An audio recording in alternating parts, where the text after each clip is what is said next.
Guys, oh, we're live. This will be a quick one from beautiful downtown Crestline in the San Bernardino Mountains of Southern California's Inland Empire. I just watched the first episode of Firefly. Sorry for the glare. Frankly, in the first 5 minutes, I wanted to turn it off and give away the DVD. But since some of you loyal listeners have recommended it, I stuck with it. I thought, oh no, another war movie. But that was just the opening, setting up the characters. And then it became action adventure with a touch of science fiction.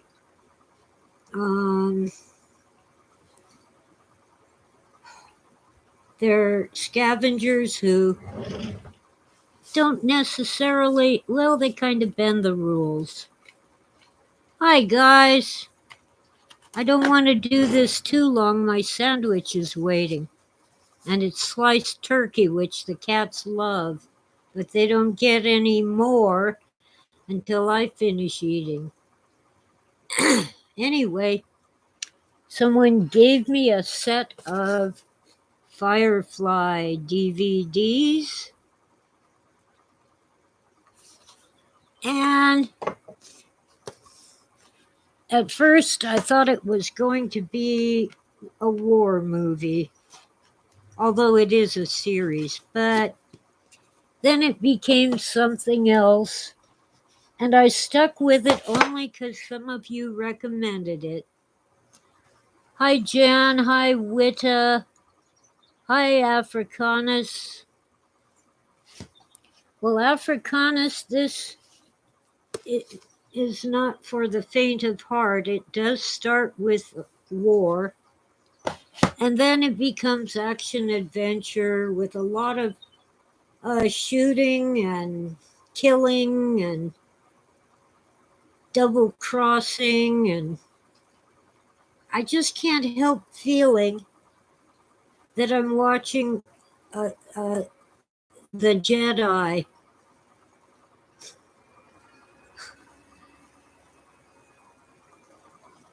And Han Solo, of course, smuggling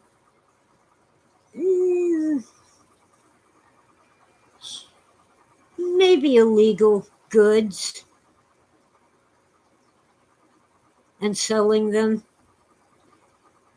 Now, I've watched only one episode, but apparently there's a woman who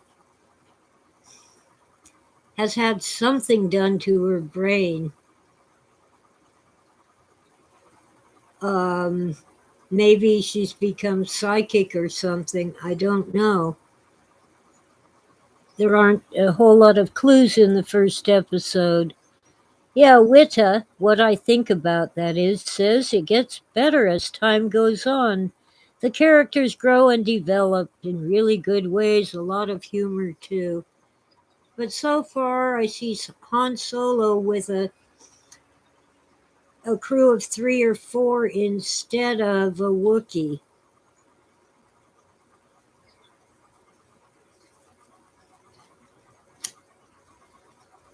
It isn't bad, but it did not keep me glued to the screen, and parts of it were rather predictable. But it's entertaining.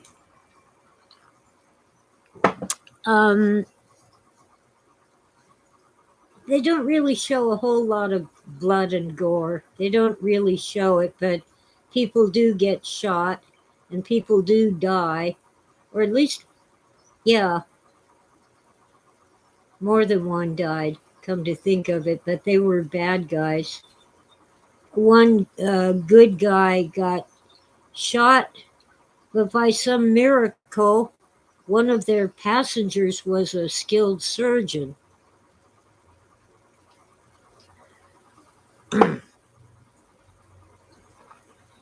I don't want to give away too much, but he's the brother of the woman whose brain was messed with. There's a bounty hunter, there's an unscrupulous buyer for the salvaged goods that the ship is carrying. I'll tell you how little I'm into it. I don't remember the characters' names. So maybe I should watch the first episode again and pay more attention.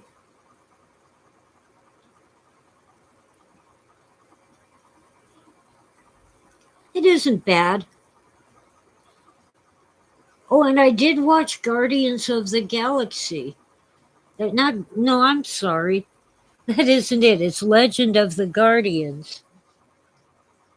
I've watched it only once. The one with the owls.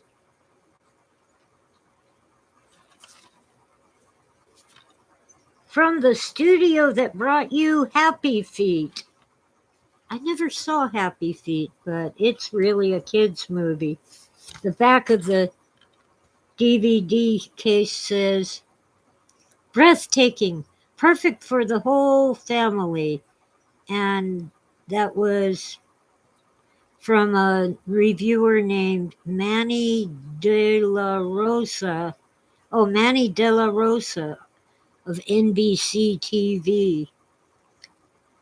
Well, I don't know. I wouldn't say it's for the youngest kids because there is a war among the owls. There's death, there's fighting, and parts of it are extremely sad, but it ends on a hopeful note. Legend of the Guardians, the Owls of Ga'Hoole. They're owls and they're cute. It does start with a couple of baby owls, well, okay, there's one baby owl and two adolescent owls, plus their parents. And there's a troop of bad owls, and of course, a troop of guardian owls. But I'm not quite ready to review it, but I think at least teenagers would enjoy it. I mean, it's sort of a Bildungsroman, the story of a young man coming of age, becoming an adult. Of course, he's an owl, not a human. I gotta do more about that glare. I'm working on it. Anyway, I will watch the Owl DVD again, for sure. I did enjoy it, but well, it has some deep thoughts. You learn something about character watching it.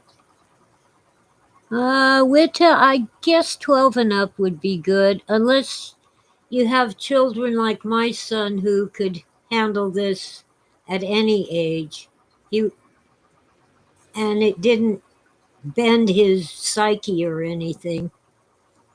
But today, yeah, I know there's glare on the cover. There's glare everywhere.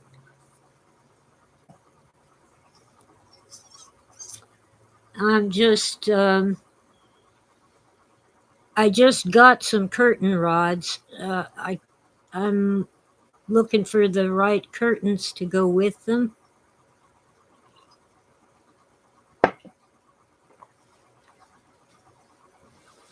But that will help tremendously.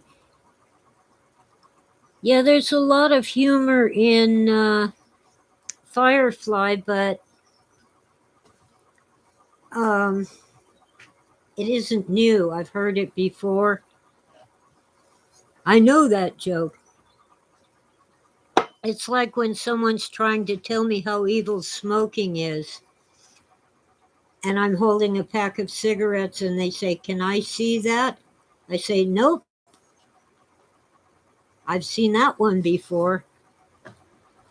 They want to grab the pack and tear it up and toss it out. I can't afford to waste money like that. Do they really think I'm not going to buy more?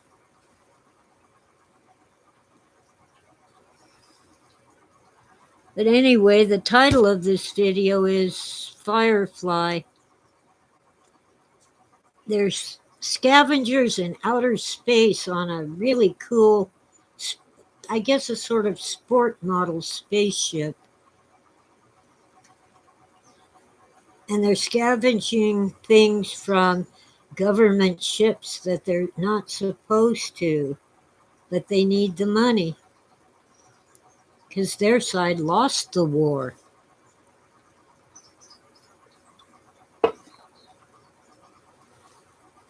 But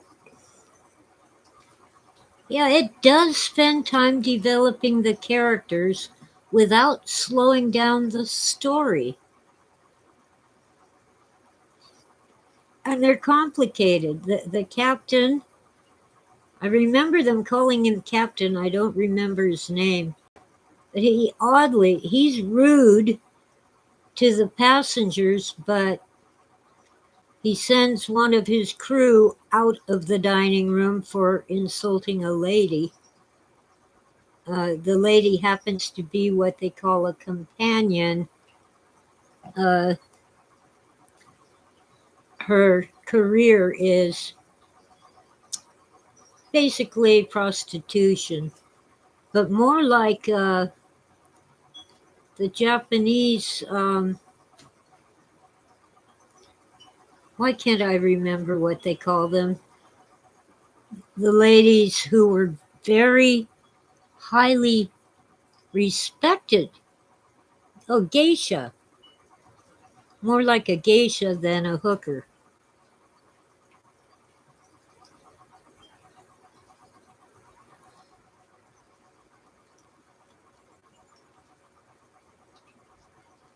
And of course, there's an evil infiltrator, and he tries to bribe one of the crew. And there's some question as to exactly who did exactly what to the surgeon's sister. So that's intriguing enough to get me to the second episode.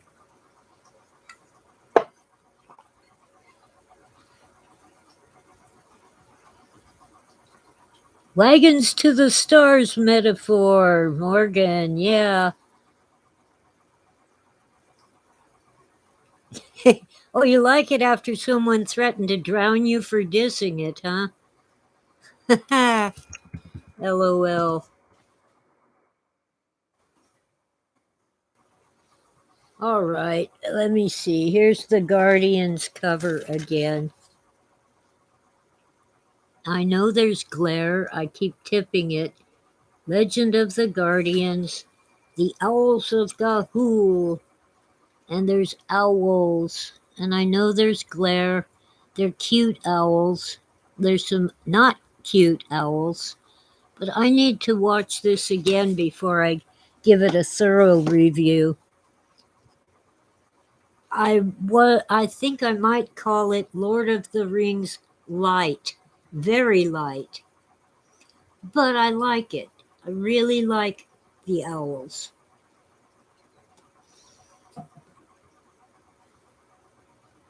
But if you're a parent,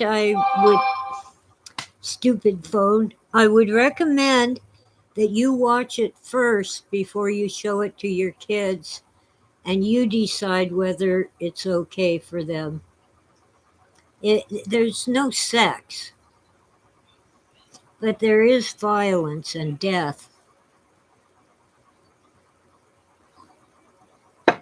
Um, Firefly, on the other hand, has sex. There's a married couple, and then there's the geisha lady, the companion.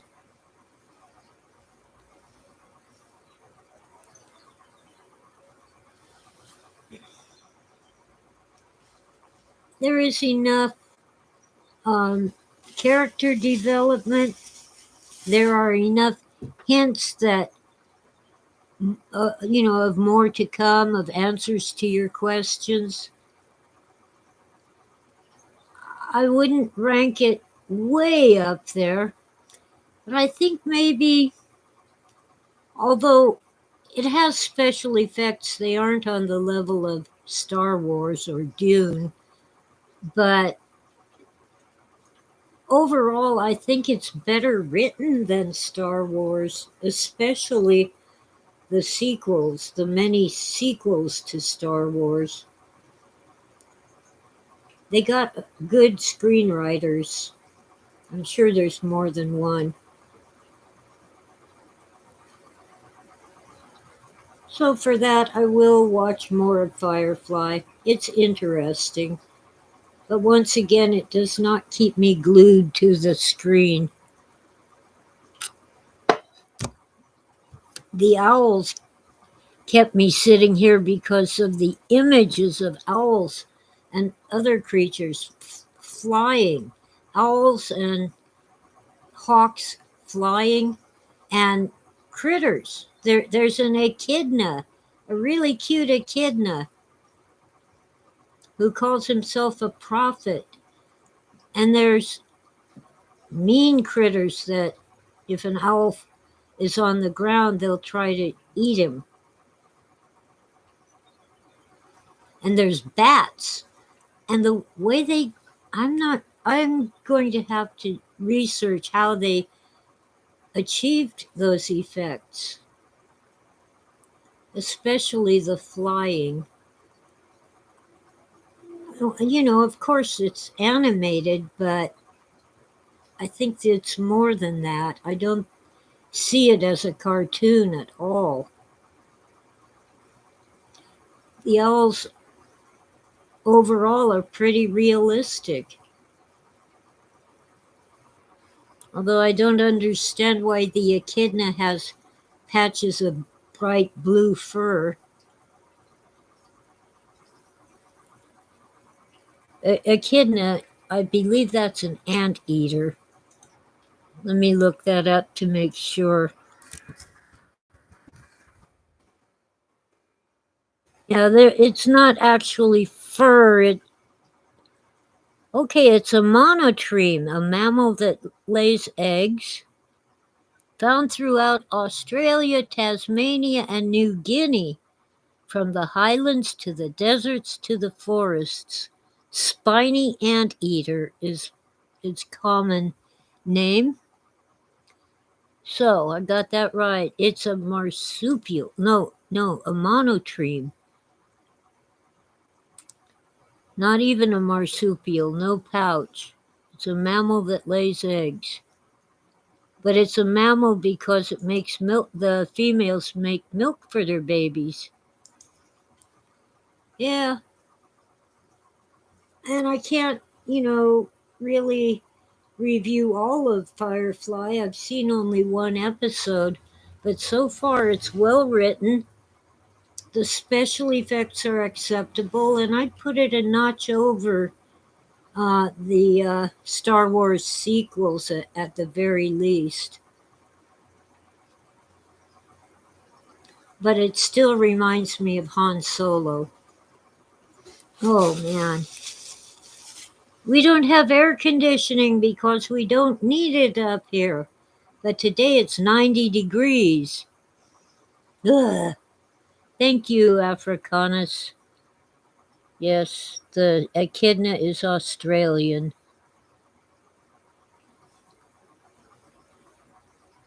Now, I would not have gone past the first 5 minutes of Firefly because I thought it was a war movie if my wonderful chat room people had not insisted that I would like it if I could get past the first 15 minutes. They were right. I like it. But I'm supposed to be finishing up a story that I already got paid for.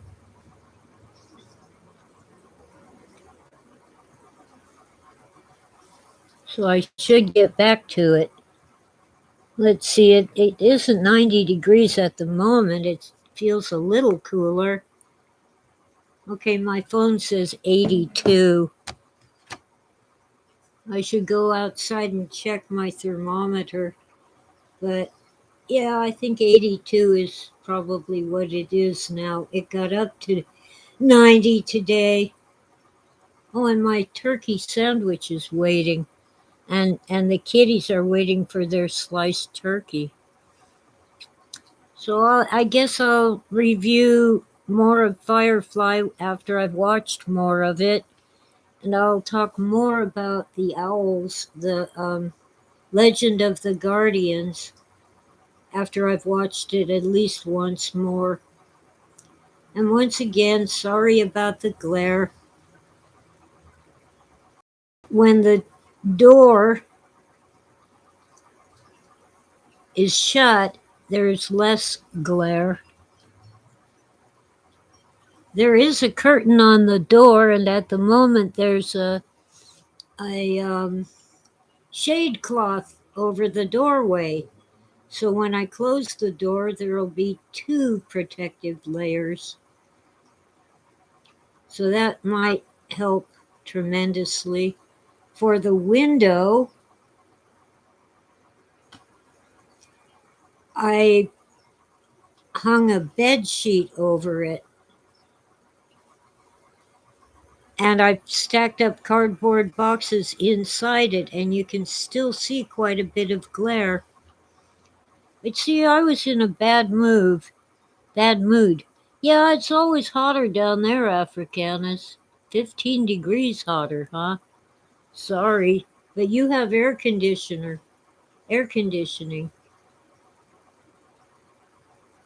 Supposedly, we don't need it up here. This really has been one of the weirdest summers up here.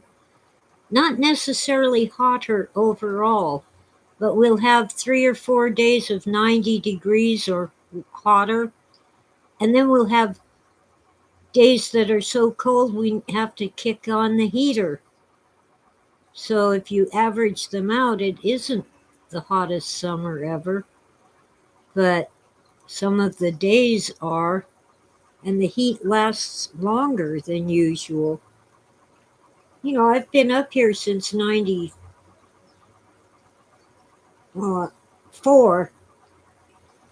with a couple years down the hill before I bought a house in 98.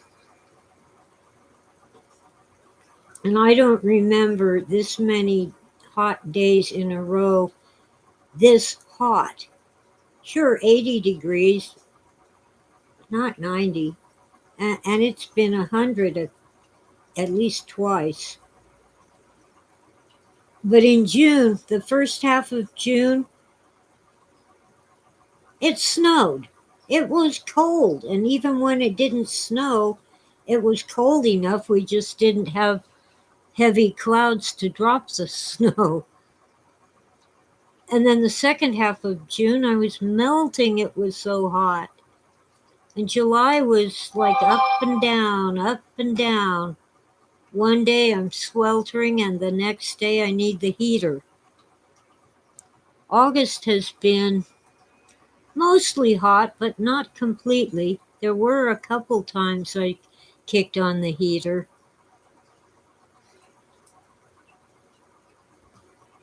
I got my water heater sort of working. Can't get the right part to make it regulate the temperature properly.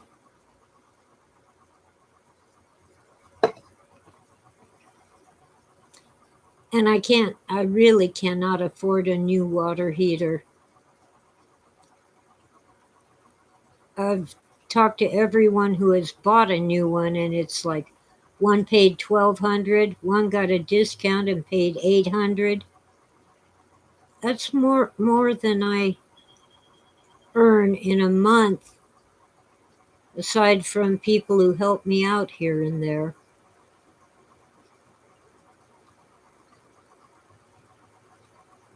But things are looking up. I will have a story in the next anthology from Fractured Mirror Publishing. I had a story in the first one, which was the book was called Mirror Maze. And an anthology is a collection of stories by different authors, various authors. My story was called The Mirror Cracked. I stole the title from Agatha Christie, but the story is nothing like an Agatha Christie novel. The second anthology will be called Somniscope, so I'll type that into the chat room. And my story so far is called Parasomnia. Parasomnia is a sleep disorder that you can look up in a dictionary, on Google, or whatever. And the publisher is Fractured Mirror Publishing. And the editor of these anthologies is Cliff Jones. Not of the publishing house, but of these books. Anyway, yes, my story for Somniscope, somni meaning sleep, and scope to look at. My story is about a sleep disorder called parasomnia. Basically, it's a disorder in which you have dreams while you're awake. But it's quite similar to sleepwalking.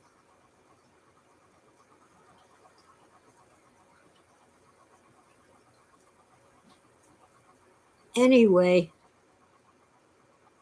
I didn't put my cat into the story.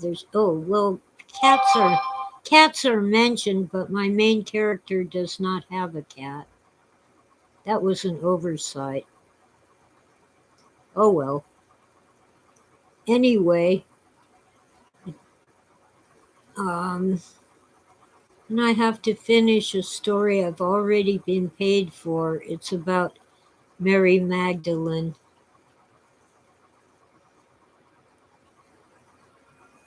And it's loosely inspired by a story that Philip K. Dick never wrote.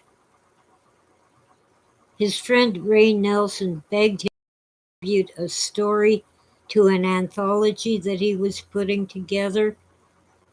And Phil might have done it, except Ray Nelson said it has to be about Mary Magdalene.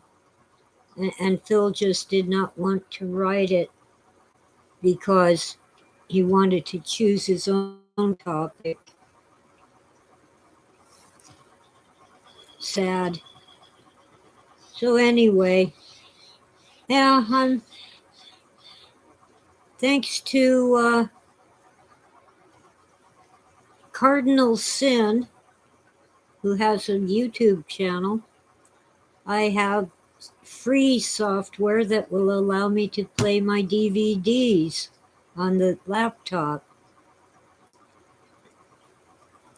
Every time I went to Microsoft, because for some reason they did not include the software in Windows 10 that would play DVDs on the built-in DVD player. Allowed you to just open the media player and play your DVDs. Or in some cases, just put a DVD in the drawer, shut it, and it would start up. Not Windows 10. And every time I went through the Microsoft link, it wanted me to buy something. I could pay $15 and get the software, or I could subscribe to a service and pay them every month. I'm like, no, that isn't the deal. I already bought the DVDs and the computer that plays them. That's why I don't use Word. You can't. Years ago, I bought Word on discs, installed it on my computer. Now, oh no, you have to subscribe over the internet and you have to be on the internet to use it. And you pay every month. Uh-uh. No way. So anyway, good things are starting to happen, and I will be on some podcasts soon. Uh, and in at least one of them, there will be two guests, me and Walter Bosley. Walter Bosley has a YouTube channel and he has books. He's a publisher. You can find him on lulu.com. Lulu.com.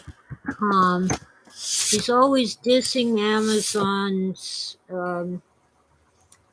publishing arm, but that's what I use because it works best for me with my limited resources.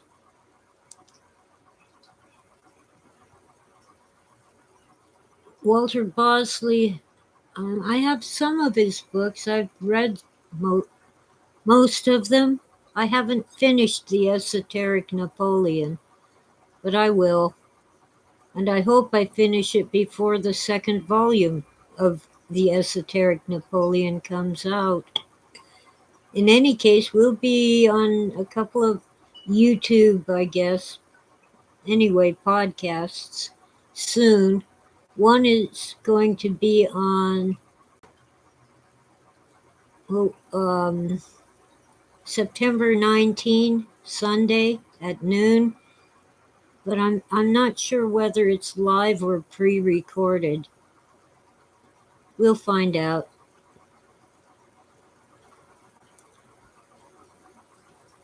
And I don't have details on the second one at all. But there will be book giveaways. Walter will give away one of his books, and I'll give away at least one of mine, signed by the author, of course. Okay, guys, I gotta get off and eat my turkey sandwich. And if you have kitty cats, say hi for me. If you have dogs, say woof for me. I like dogs too. I just don't happen to have one at the moment. Oh, and thank you all for listening. And I'll catch you later, guys. Honest. I'll be on again, maybe sooner than you expect. Participants.